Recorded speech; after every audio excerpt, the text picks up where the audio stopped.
Louisiana baseball missed a regional in 2025, and now the question is, how do they respond? Let's talk about it here on Ragin Rundown.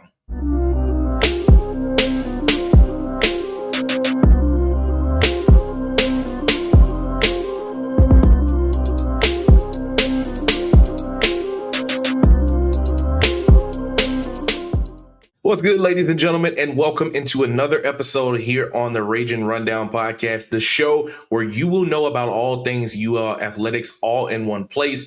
Before we get started, if you're watching on YouTube, do me a favor, like this video, share the video, and leave a comment down below because that will help more Ragin Cajun fans just like yourself see the content that we are producing. If you're listening on the podcast side, make sure that you follow the feed, rate the show, and leave us a review as well. That support will once again help us get in front of more UL fans just like yourself. And on today's episode, we're talking baseball as the Louisiana Ragin Cajuns are set to open their 2026 campaign as they will begin a 3-game series against Missouri State. Game 1 will be on Friday with first pitch being at 2 p.m. And in today's show, we're going to take a look back at things of how the season ended. We're going to discuss the departures, the incoming talent that they have, some of the expectations that they have for 2026. We'll talk about the freshman class and the impact they're going to have. We'll talk about some of the transfers, and then I'll give you what is going to be the projected rotation or lineup that is, and the players that will be starting coming in for opening day. So like I mentioned, before we get into 2026, let's take a look back at 2025, which is a season that I'm sure many of you will want to forget because it was the first time that the team missed out on a regional since 2021, which was the second season for Matt Deggs as head coach. They finished the year 27-31. They were 16-14 in league play. That was tied for fourth in the standings. They were ranked 10th in batting average in the conference, which is near the bottom. They were 8th in pitching, which is near the bottom. They had the worst fielding in the conference and the second most errors in the league. And their on-base percentage was ranked 269 in the country. As a result, you miss out on a regional. And after the season is over, you had a lot of guys to leave the program and transfer to other places, whether that be under their own right or a conversation that they may have had with the coaching staff. You had 13 guys to leave the program, one of them being Blake McGehee, who decided to step away from baseball. So you had 12 other guys that decided to transfer. You may know some of those names. If not, then I will let you know. That way, you know who's not on the team anymore, and then I'll tell you who is coming in on the team here in 2026. Luke Uhas has transferred to South Carolina. Caleb Stelly goes to your in-conference rival, one of your biggest rivals in Southern Miss. Brooks Wright and Connor Cuff go to Southeastern. Casey Artigus and Clayton Porcho go to Nichols. Sam Ardwin heads to Northwestern State. Carson Hepworth and Riley Marcotte are at UNO. Blaine Lucas is at Cisco. Tate Hess is at Dallas Baptist. James Trimble is at Arkansas State. And like I said, Blake McGehee has stepped away from the game of baseball, which, me knowing him personally, I've covered Blake since, I think he was a sophomore in high school. And so I watched him sign and leave and go to Ole Miss, come to UL. So it's an unfortunate scenario for him, but things happen, life changes, and so we move forward. As we look now at the 2026 team, you had those 13 guys to leave your program, and I'm looking back and forth at my notes. You have 15 guys that are returning on the roster. You'll have 10 transfers that you brought in, and then you have 9 incoming freshmen that you signed out of the high school ranks. So what do you have coming back? For starters, you have Maddox Mendino, who's in the outfield. We'll talk more about him a little bit later. Trip Dobson, who's an infielder. Outfielder Mark Collins, an Opelousas Catholic alum. Griffin Hebert, who is an infielder, they have him positioned in the outfield as of now, but on the roster, it says that he is an infielder. Leamade, who's a senior, is an infielder. Drew Markle, who's an infielder. Jose Torres, who is your catcher. We'll talk more about him as well. Left-handed pitcher Andrew Herman, or as affectionately known by Coach Diggs, Herman, Kaysen Ballard, Murphy Brooks, Owen Galt, Chase Morgan, who is dealing with an injury that we'll talk more about as well. Right-handed pitcher Will Taylor, right-handed pitcher J.R. Tollett, and right-handed pitcher Parker Smith. Those are your 15 returners.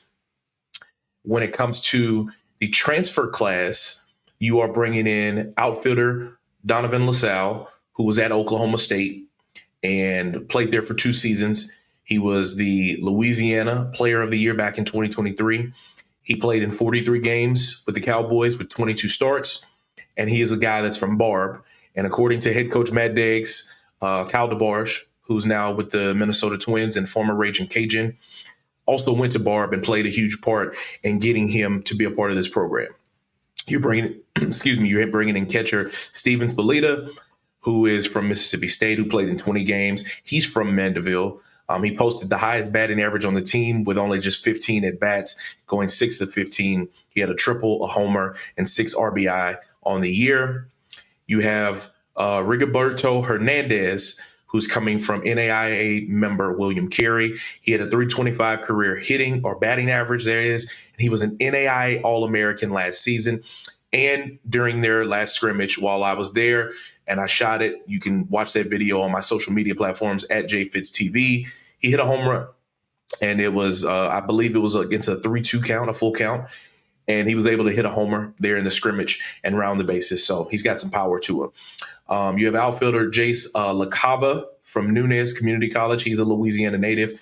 2 right-handed pitchers from Tyler Community College, Junior College in Cody Brash and Garrett Carter. Brash had 26 appearances, was 2-3, and had a pair of saves. Carter was limited to just 3 innings with 2 walks, 5 strikeouts in 2025. As a redshirt sophomore, he posted a 1-1 record with an unearned run allowed. You have left-handed pitcher Tyler Pappenbrock from Huntington in Indiana. He was a 4-year starter.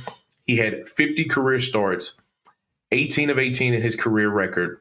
Struck out 319 batters, which is like 79 per season, and had a 4.93 ERA. You have left-handed pitcher Ty Roman. We'll talk more about him soon. He comes from San Jacinto Junior College.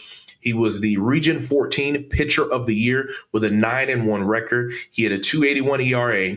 He was first team All-Region and a junior college honorable mention All-American. Talented guy.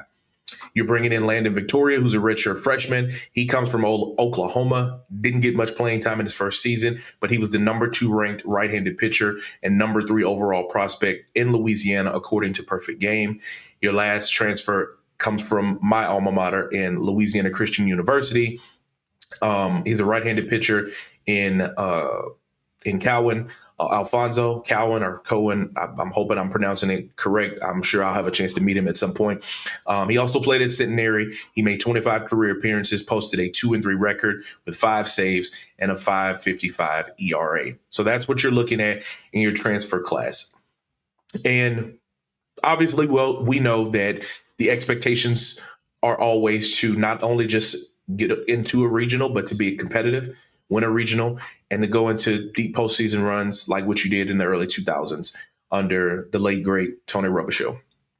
And under Coach Diggs, this team has made positive strides in the postseason, going to Texas A&M regionals twice, going to the Coral Gables regional in Miami.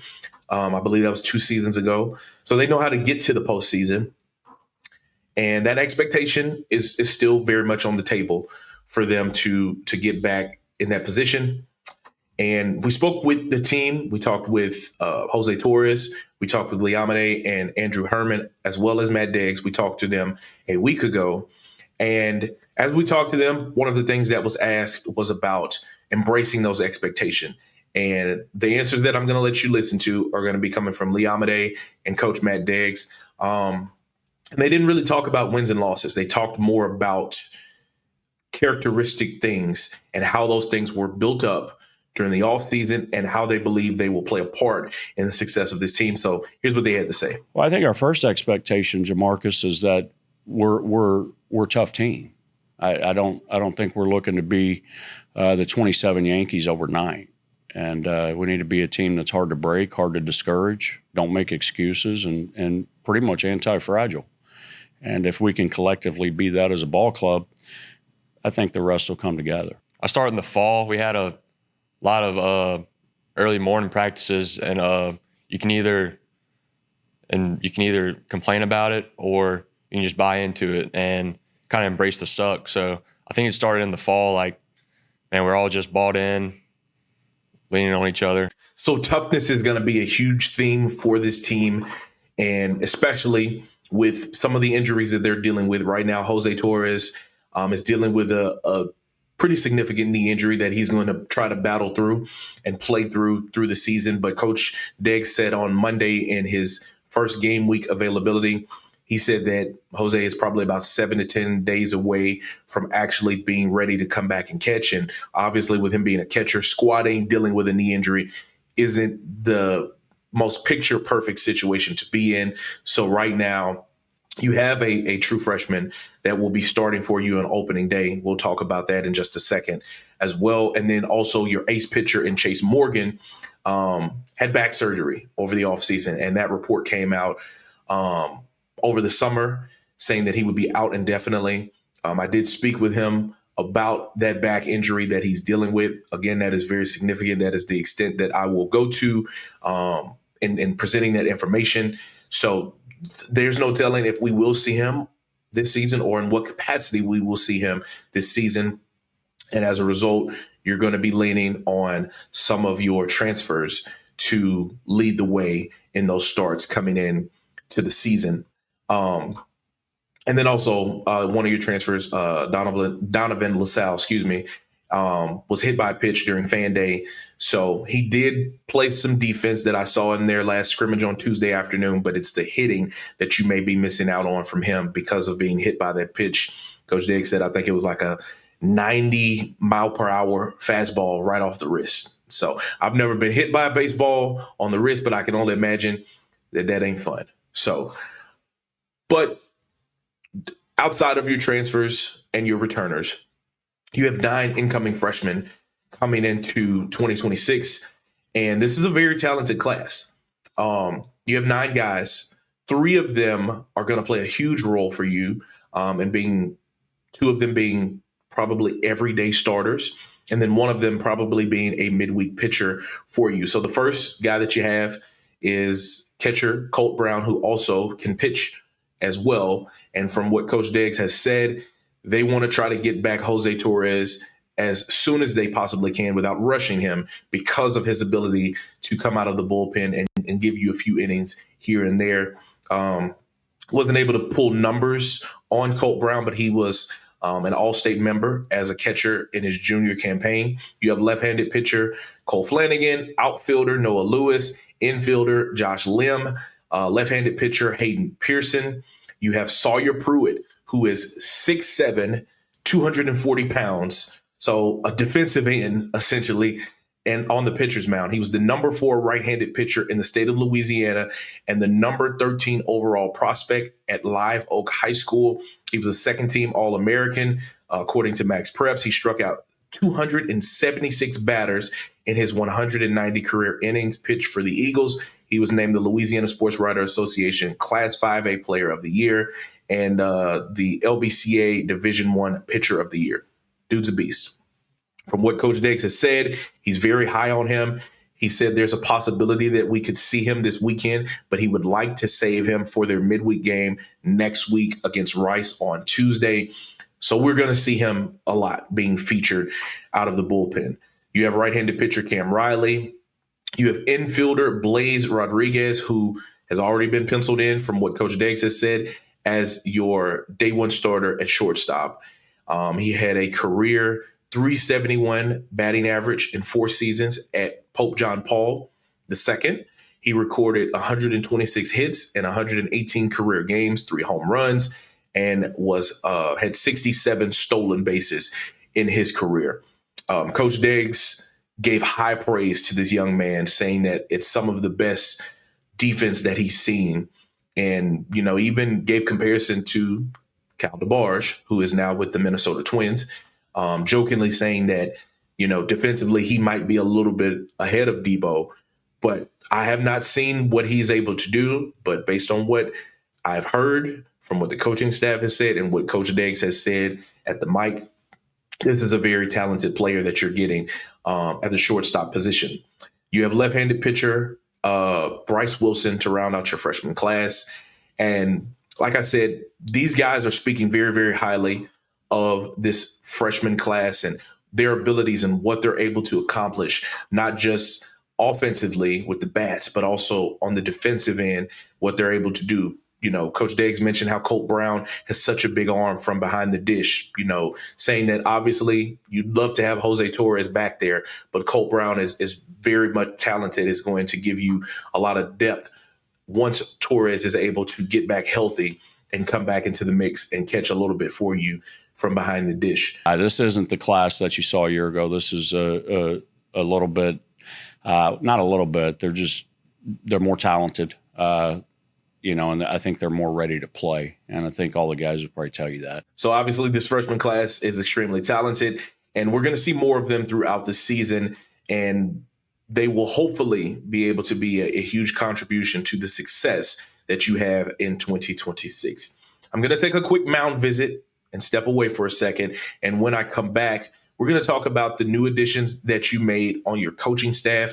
And then we'll look at the projected starters at different positions for opening day when we come back here on Ragin Rundown.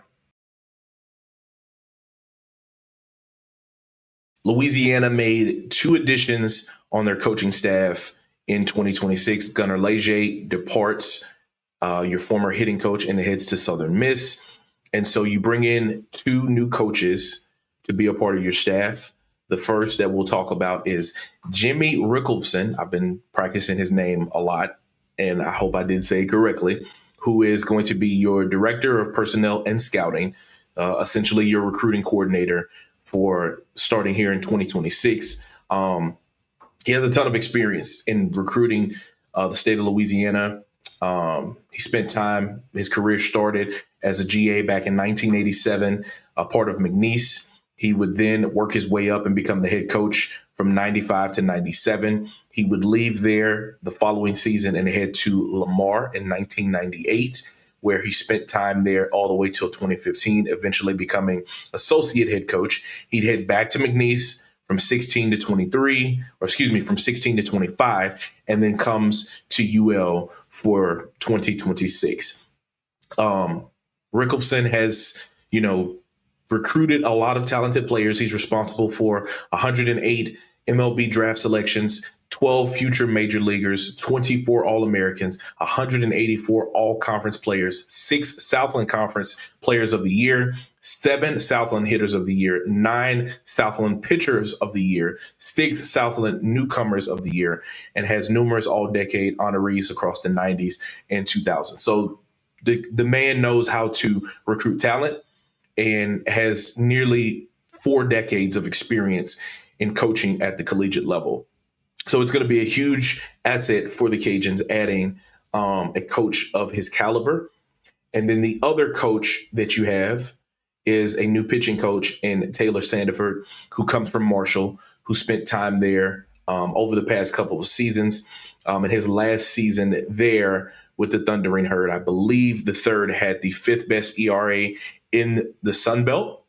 They progressively got better for their pitching staff over the years. Where he did a bulk of his work in terms of a turnaround was at his alma mater of Western Carolina, where the Catamounts, that's an interesting mascot.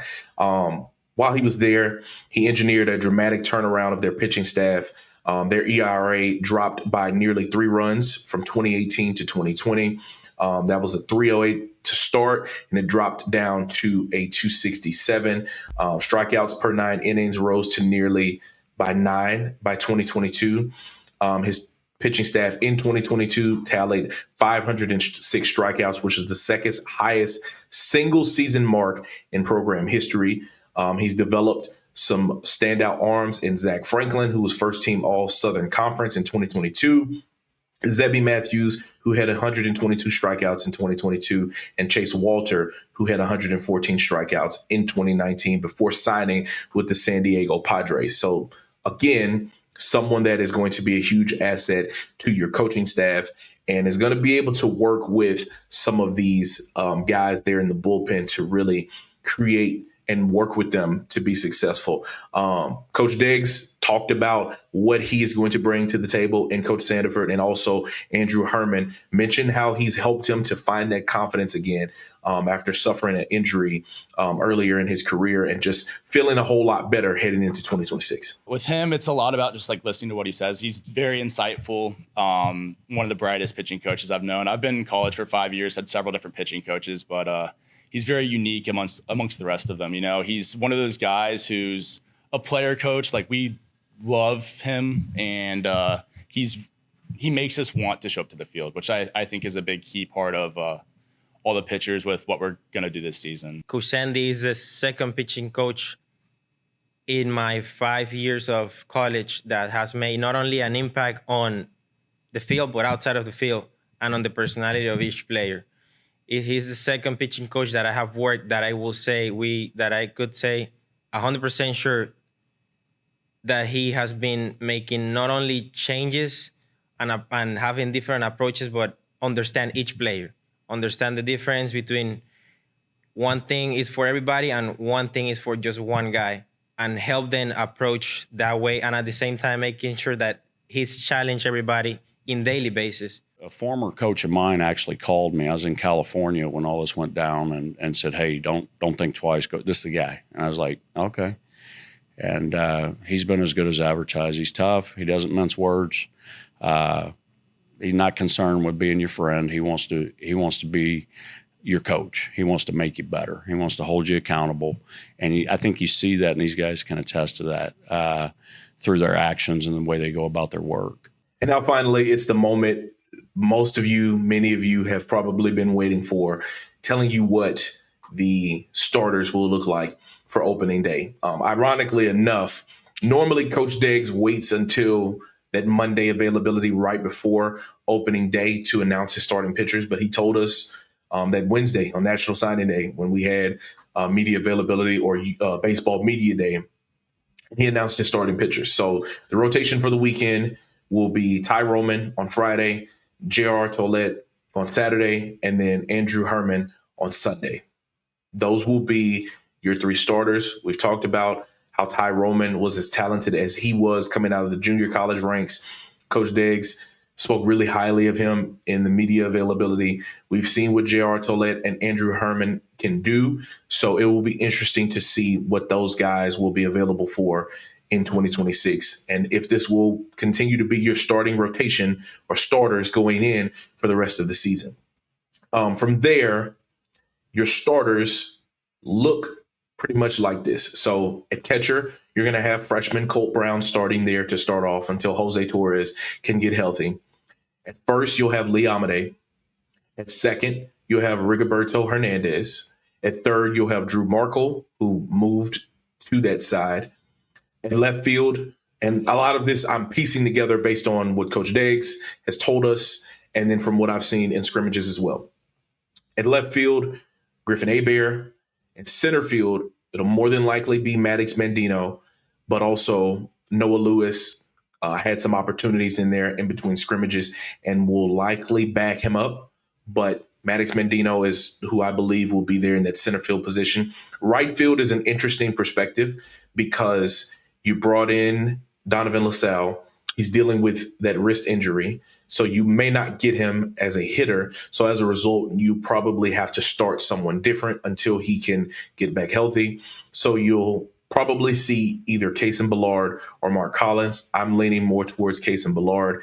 Coach Diggs said that he hit like a 500 batting average over the fall ball season. So that's who I believe will be in right. And then your designated hitter will be Steven Spalitta there at DH. So that's what you're likely to see.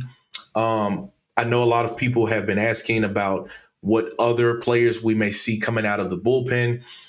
Garrett Carter and Cody Brash will likely be more of the closer types, and then, excuse me, kind of the guys that you'll see coming right after will be like a Tyler Pappenbrock, a Bryce Wilson, a Hayden Pearson, a Parker Smith, and even a Cole Flanagan as well, kind of emerging as guys coming out of the bullpen. And then, of course, Sawyer Pruitt. We could see him this weekend, but like I mentioned earlier, Coach Deggs is very high on him potentially starting for Tuesday against Rice.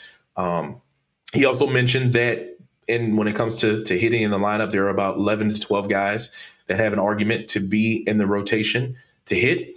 And that's a good problem to have when you feel like you have enough guys that can go out and not only get on base, but can drive in runs. That is a very, very good problem to have, something that you did not have as much of in 2025. And so we will be keeping our eyes on that to see how the Ragin' Cajuns fare in this new season as they will open the year against Missouri State on Friday at 2 p.m. Early first pitch to alleviate from the Mardi Gras traffic. I will not be working that game because I will be getting ready for parades that afternoon, so I will have the day off. But I will definitely have my eyes on this game early on. And hopefully what I can try to be able to do is have some kind of recap of the entire weekend, also with softball playing in the Ragin' Cajun Invitational as well. So that's going to wrap up yet another episode here on Ragin' Rundown. Guys, if you've made it to this point in the video, thank you so much. Can you do me a favor? Like this video, share it with someone else, and then leave a comment down below because I love interacting with you guys, and it helps us to continue to grow this channel to get in front of more Ragin' Cajun fans just like yourself.